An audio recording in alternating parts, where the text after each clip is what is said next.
Previously on the movie I want to talk about. Are you good?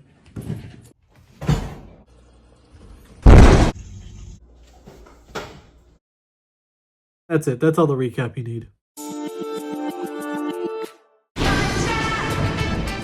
I'm JacobTubeHD. Welcome back to the movie I want to talk about. The show that keeps finding ways to accidentally kill people around this time of year. It's spooky season, and since I fast forwarded 9 months of my life, I get to skip doing a full-on Halloween special this year. So, no random people calling me, no reviewing movies in a dream, no being trapped in my creepy basement, no baby dolls trying to kill me, no weird ghosts trying to talk to me, no sitting here for almost 40 minutes reviewing franchises in the double digits, and especially no chances of me accidentally killing people. So suck it, universe! I'm not doing a big elaborate special this year, but I still want to celebrate the holiday. Plus, I'm getting bored of celebrating the usual way.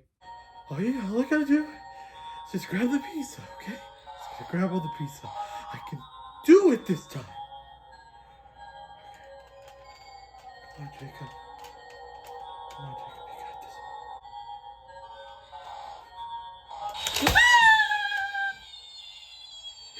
This happens every time.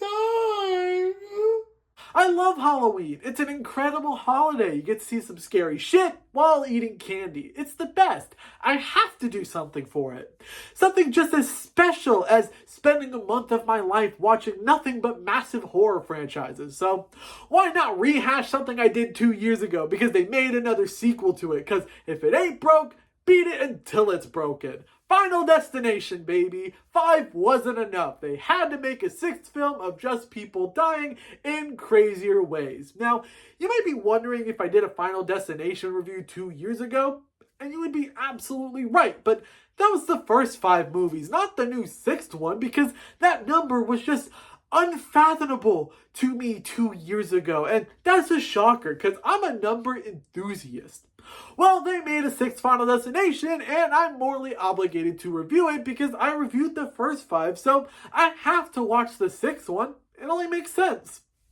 What also makes sense is people not remembering the Final Destination films because it's been 2 years since I last uttered the words Final Destination out of my mouth. I think I need to remind people what these movies are about. There's not much to recap about the movies, but I think this gives me the opportunity to talk about the best subject a comedic movie review show should talk about: death. Follow me. As you can see, I have a childhood copy of Mousetrap. It's not in that good of a condition anymore, but still works. Now, you may be wondering why I'm playing a game of Mousetrap in the middle of a movie review.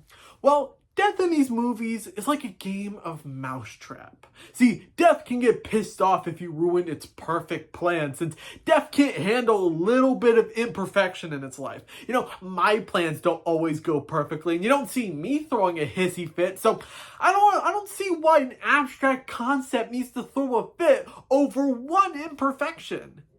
Anyway, when you fuck with death's plan, it starts a chain. An intricate chain of events that lead to your very gruesome death. The laws of reality will break if it could lead to a complicated sequence of events falling into perfect places to give you a disgusting, bloody death. Even water can unrealistically move objects to kill you. You don't fuck with death, or you'll meet your final destination. Ooh, that sounded scary. I'm really proud of my delivery on that one.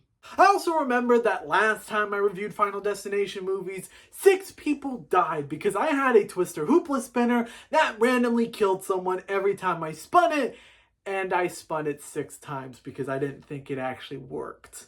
I got it from an old man off the street who said he was a wizard from the future. How could I expect that man was telling the truth? Luckily, I made sure I would never touch that spinner again. I keep it locked in my closet to make sure no one ever spins it again. I normally focus on the clothes part of the closet, so I just forget that it's up there.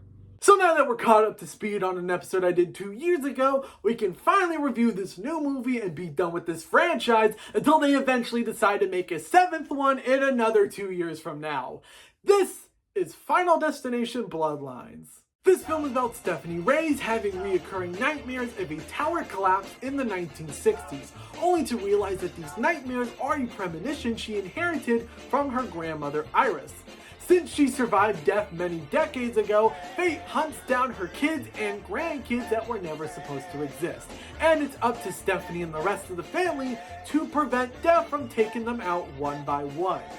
Surprised I never brought him up in the original episode, but Tony Todd returns in this film as the iconic Bloodworth, who shows up in a few of these movies throughout the franchise explaining the rules of death to our protagonists. This ended up being Tony Todd's last acting role before he sadly passed away, and was able to improvise his last lines as Bloodworth so he could give a proper goodbye to the audience. This movie surprisingly manages to do something that 5 other Final Destination movies never managed to do, which is to get me to care about the story and its characters. The third got the closest to having me really care about its world, but still had to strictly follow the format of all the other movies in the franchise.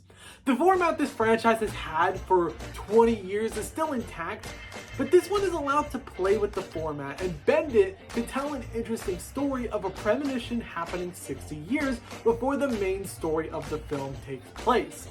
Also, since the premonition is 60 years old, we actually get to spend some time with our main characters before they start dying off and actually get to care about them when they suffer a brutal death. The main group of characters are more than just a group of friends or random strangers, but they're family. And you can feel that in the chemistry they all have with each other. That family bond makes you root for the characters you know are going to die a brutal death because everyone dies in this franchise. Speaking about the deaths, they are the most brutal they've ever been, and that's saying a lot when the whole franchise is about death. They don't fill you up with anxiety like other kills in the franchise, but they can get pretty gruesome and disgusting. I mean, they actually set people on fire for this one. They literally set stunt people on fire for the opening scene. Insane. I know I talked about Tony Todd and Bloodworth in the beginning, but they really added depth to his character that none of the other films had given him before. Even without the knowledge of Tony Todd's passing, Bloodworth's short role in this film adds a lot to the beautiful message of this movie and this franchise as a whole, which is to enjoy life and the people around you while you can before death catches up with you. This movie proves that you can do something unique with the Final Destination format and create something special with an intricate story and compelling characters you want to root for despite knowing their fates.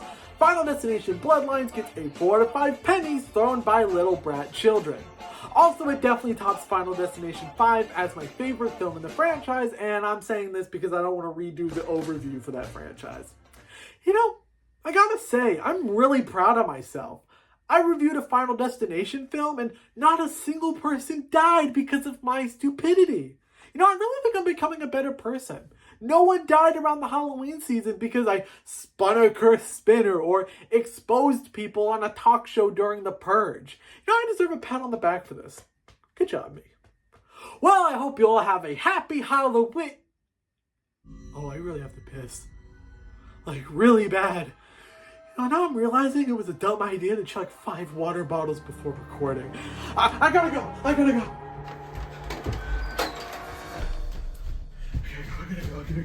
I gotta go.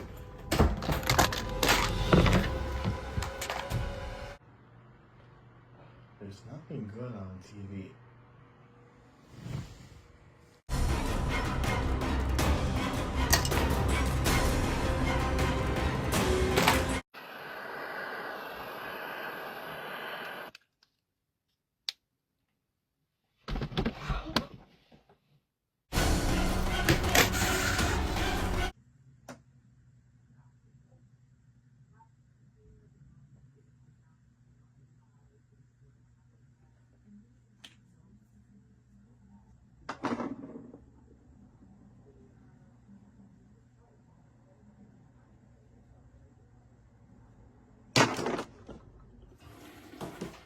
interesting piss. Very long stream. You know, I should grab a snack as a reward for not accidentally killing anyone this Halloween. You know what they always say? Good acts deserve even greater rewards. I don't know what snack I want, but any will do. I should go for ice cream. That sounds good.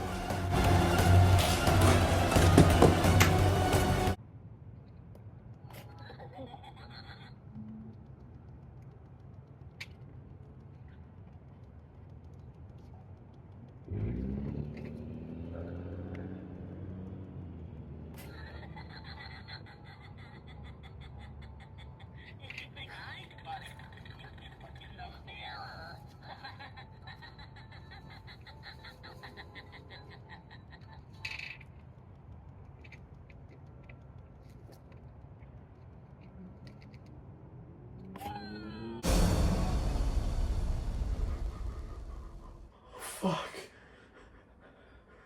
Why does this keep happening to me? Every fucking year.